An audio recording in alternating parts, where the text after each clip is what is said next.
At the time of the shooting at the Pulse nightclub, Sheriff John Mina was chief of the Orlando Police Department. Undersheriff Mark Canty was SWAT team commander. Both men are now at the Orange County Sheriff's Office. They recently sat down to discuss what happened at Pulse. This is part of their conversation. Sheriff, when you first got to the scene, what did you first see?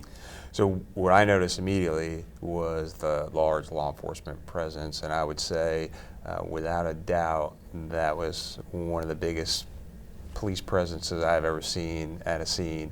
It was multiple agencies, multiple patrol cars and command posts, and unlike anything I had ever responded to. Right.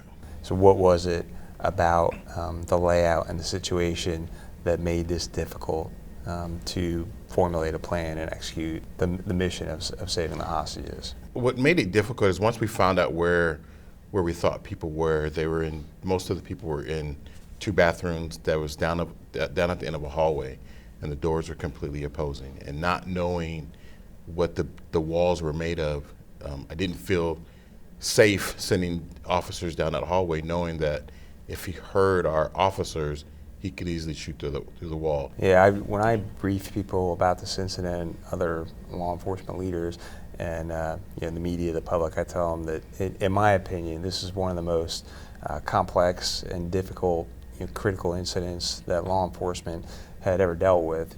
I wasn't afraid. I felt very prepared as a team because we had talked about things, and over the last probably 10 years, we had talked about active shooter type things or terrorist events and what some of the potential targets could be. Never thought it would be a nightclub at 2 o'clock on a Sunday morning. I was very confident in the abilities of our team and also the abilities of the surrounding agencies that helped us out. And one thing that I did take notice of, even as we were going through it right away, is despite the danger of explosives that the officers and deputies, they remained in their position, right. And showed extreme bravery and courage.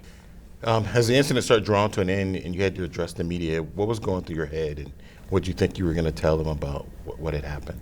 I wanted to be very clear in several things when I addressed the public. One was exactly what had happened. What information did we have? What led up to this event? And importantly, that our community was now safe moving forward, that the threat was over. We saved dozens of lives. Unfortunately, this very evil individual, it took 49 lives from us, but moving forward, we were going to keep this community safe. Did you ever enter the Pulse nightclub that night or the next couple of days? Did you ever go inside? No, and there was specific reason for that. I was very deliberate in my decision.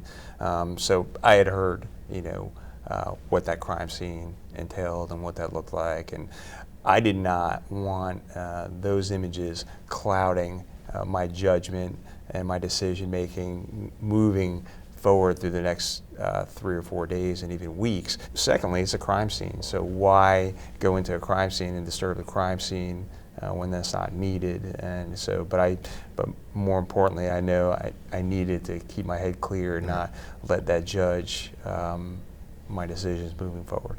So do you think about the victims and the victims' families? Yeah, I do think about the victims and their families and some of the survivors. I'm just amazed that they were able to survive, and the families of the victims, just my heart goes out to them. I think about them a lot. I think about their survivors a lot and the victims a lot. But I'm just glad that we kind of came back together as a community. And I know a lot gets said about, oh, look how Orlando came together after Pulse. We didn't come together after Pulse. We were together. We had a lot of great relationships, and we're here to support each other regardless of where we come from or anything like that. We're here to support each other. So I think that makes me feel good. Sheriff, how do you honor the victims going forward? Well, we always honor the victims, most importantly by never forgetting.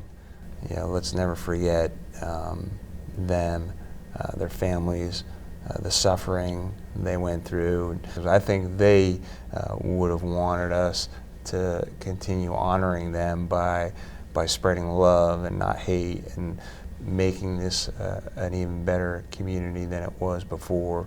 Mostly, you know, never forgetting, you know, who they were, saying their names, looking at their pictures, hugging parents and siblings, you know, when we can, when we see them. I think that's what they would want.